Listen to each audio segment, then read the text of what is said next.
정님, 전 가끔 가슴이 저리고 답답합니다. 가슴이 저려서 아픈데 아직 이렇게 댓글을 달으셨는데요. 이 우리 무당이 느끼는 지기가 아주 천 가지도 되고 만 가지 어떻게 말로 표현을 할 수가 없어요, 사실은. 그런데 대표적으로 이제 머리가 아픈 지기가 있어요. 그 다음에 가슴이 아픈 지기가 있어요.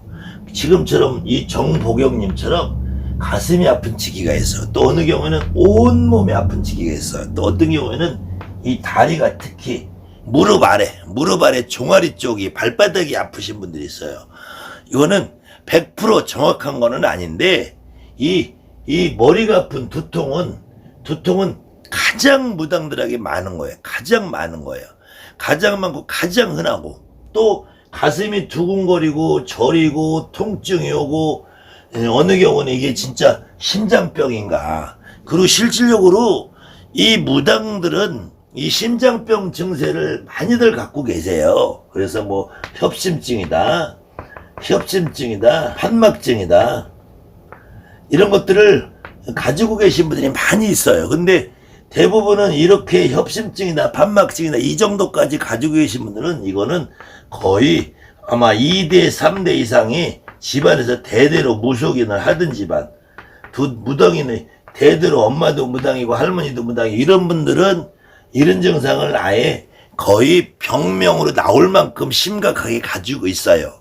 근데 그렇지 않고 한 대를 건넜다든지 두 대를 건넜다든지, 할머니는 무당했고 엄마는 아니었다든지, 중조는 무당했는데 할머니 할아버지 외가 쪽으로 아니었다든지, 이런 분들은 그런 병명으로 나올지는 않은데 요 심장병의 증상이 있어요. 증상이.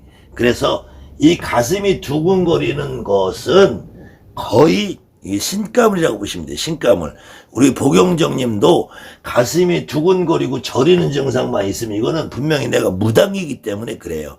그런데도 이 가슴으로 내가 지기가 많이 올 때는, 이때는 특히 할머니들이 움직일 때다. 할머니들이.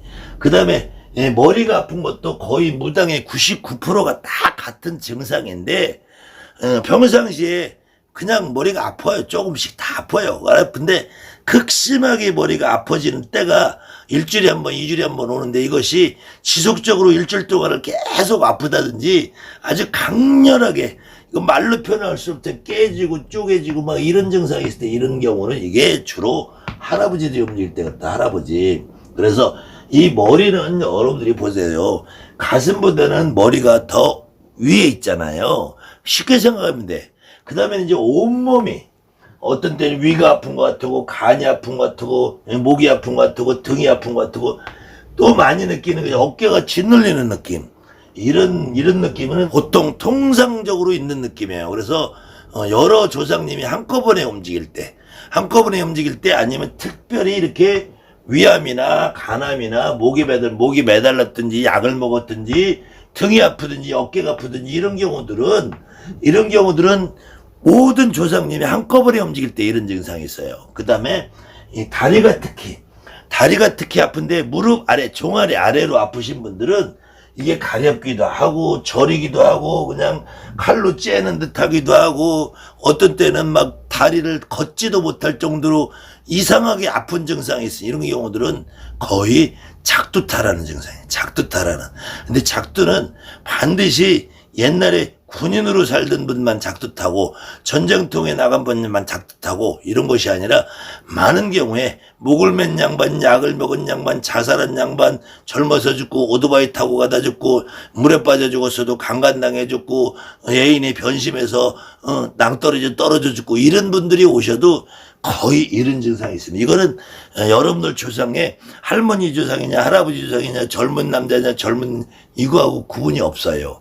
어떤 분이 이렇게 작두를 타고 오시는 분이 반드시 있을 경우에 종아리 아래로 아픈 거예요. 그 때문에 이 보경정님 같은 경우는 제가 보기에는 지금 현재 자주 가슴이 이렇게 두근거리고 아프고 한데, 아직 잘 모르겠다는 것은 지금 보경정님한테 움직이는 외가친과 할머니들을 잘 합의받아야 될 때라고 봅니다. 그것이 해결이 되면 또다시 두통이나 가슴이나 온몸이나 다리나 이런 증상으로 또 변할 수 있는데 지금 현재 보경정님에게 있는 증상은 지금 할머니들을 좀 합의 받으셔야 될 때가 아닌가. 그다음에 다른 분들도 이렇게 증상이 극심하게 올 경우에는 어느 경우에는 내가 가슴이 저린데도 막 실려. 근데 내가 할아버지다. 이거는 조금 방향이 잘못될 수 있어요. 내가 정말 두통이 막 미치게 오는데 이런 때는 주로 할아버지다. 근데 다리가 저린 게 같이 온다 그러면 험하게 돌아가신 조상님이 일 가능성이 많다. 그렇다고 이것은 100%라는 건 아니에요. 대부분의 경우 이렇게 적용을 하시면은 맞을 수 있습니다. 근데 요 이론에 적용을 하다 보면 잘못하면 또 실수할 수 있기 때문에 제가 이런 강의는 할까 말까 10번을 망설이고 100번을 망설이다 여러분에게 해드리는 거예요. 그렇기 때문에 이거는 여러분이 조금 잊어버리는 선에서 들어보시는 게 훨씬 더 좋을 것 같습니다.